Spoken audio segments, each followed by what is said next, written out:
This chapter, we get into some hands-on application of applying nutrition science to your daily meals.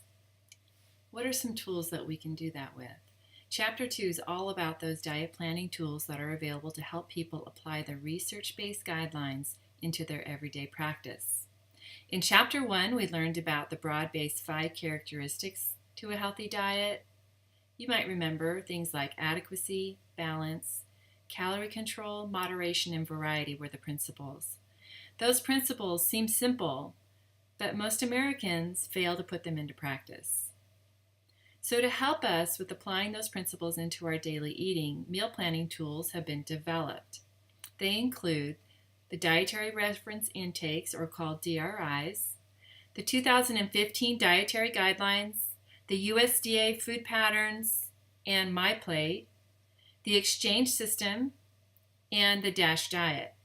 Let's take a quick walk through those so I can introduce you to them, and then you'll take some time this week to explore them on your own. I have in front of you a table showing some of the DRIs. This demonstrates how the DRIs are customized by life stage group on the left-hand side here and by nutrient.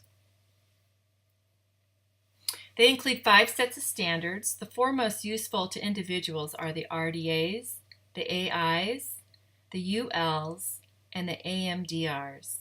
Your book gives a great review of these, so be sure to note that the RDAs are not a minimum requirement to avoid nutritional deficiencies.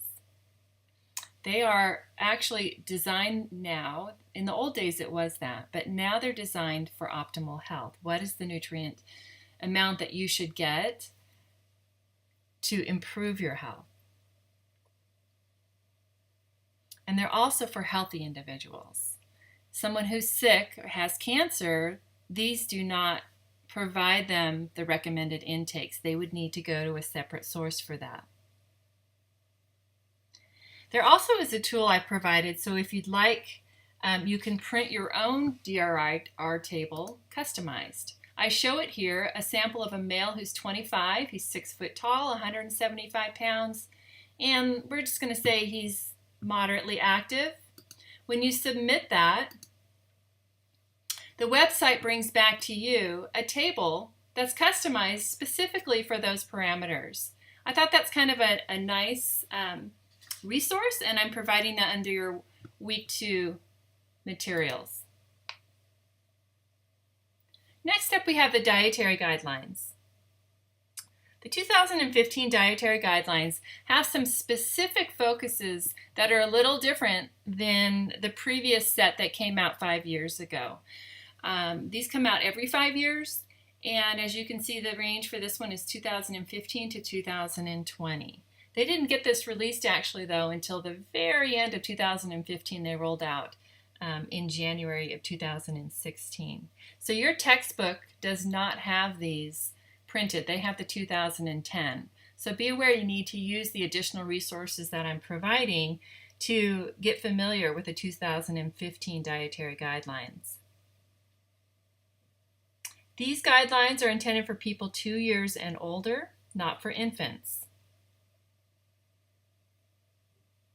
I review these at length in your key point number 2. I give you all the resources that you need to take a closer look. You'll find that the summary shows the primary changes outlined. One of the new emphasis is on added sugars in the diet. These guidelines are intended to set the direction for our whole nation, and they're formulated by a committee of experts who determine which dietary components our nation's having trouble getting enough of in their diet. And so therefore they pull that together, they look at the disease states that those interrelate with, and they come up with what do we think the nation needs to start working harder on. Now we take those dietary guidelines and those feed directly into what we now call Choose My Plate. But some of you may have heard of the food pyramid or remember it. This has taken lots of forms over the years, and this is just a tool that they're putting together to pull in all those recommendations into a useful strategy. And how can we incorporate that into our lives? I also provide this link this week under week 2.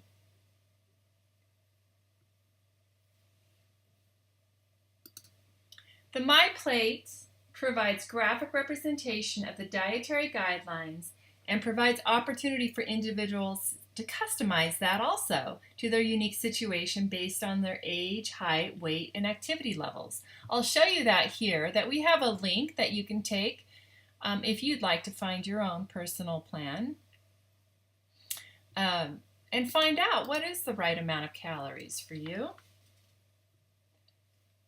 They do this nice grid, but you can also find your own plan. Let's do that. Let's say your name's John, you're 25, you're a male, you do about 30 minutes of activity every day, you're 6 foot tall, and you weigh 175 pounds. You can submit that. Then they want you to select a goal for your weight. Let's say John wants to maintain his weight.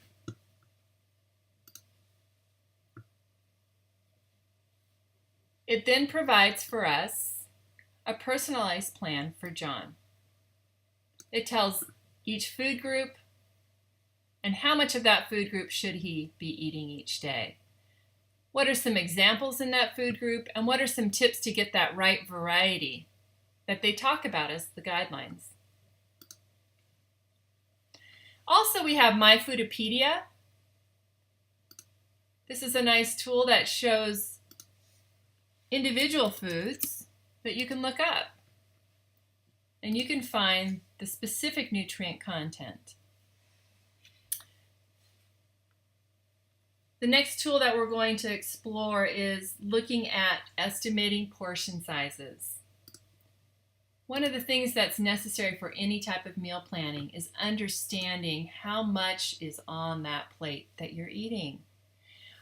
So I'm going to introduce you all to the concept of using common objects.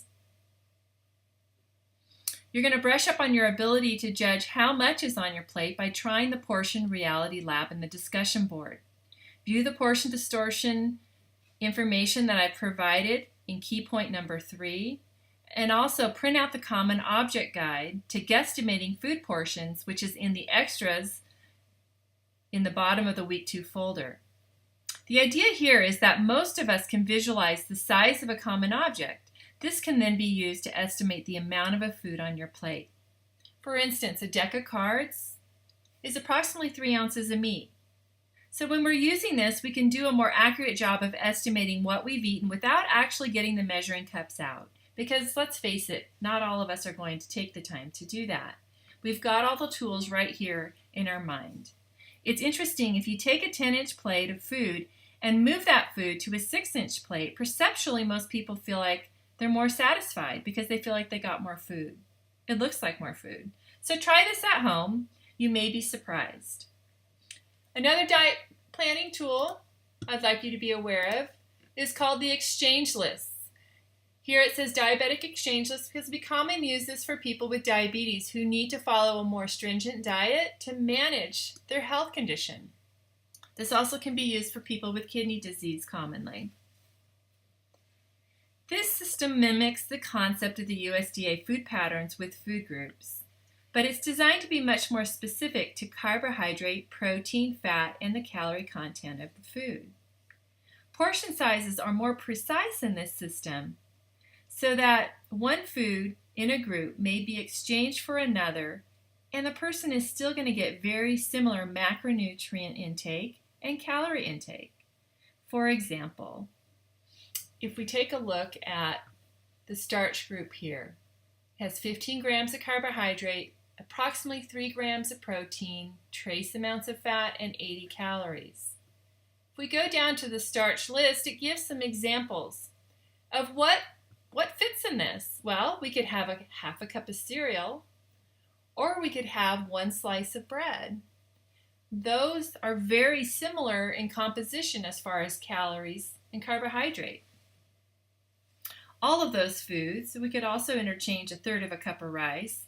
Each of them provides approximately 80 calories and 15 grams of carbohydrate.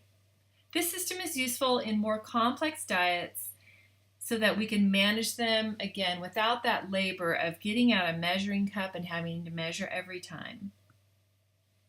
Lastly, let's introduce you to the DASH diet. Fantastic plan. This really pulls together a lot of research from many areas, not only for a healthy heart, but DASH stands for Dietary Approaches to Stop Hypertension. It originated out of a study where they looked at people with high blood pressure and found the optimal diet to improve that blood pressure. You can review more about this plan in your text on page 452 to 454. Your diet study, part 1, will give you the opportunity to examine your diet patterns and start using the MyPlate tools to see how your habits measure up to the 2015 dietary guidelines. I hope you have fun with it.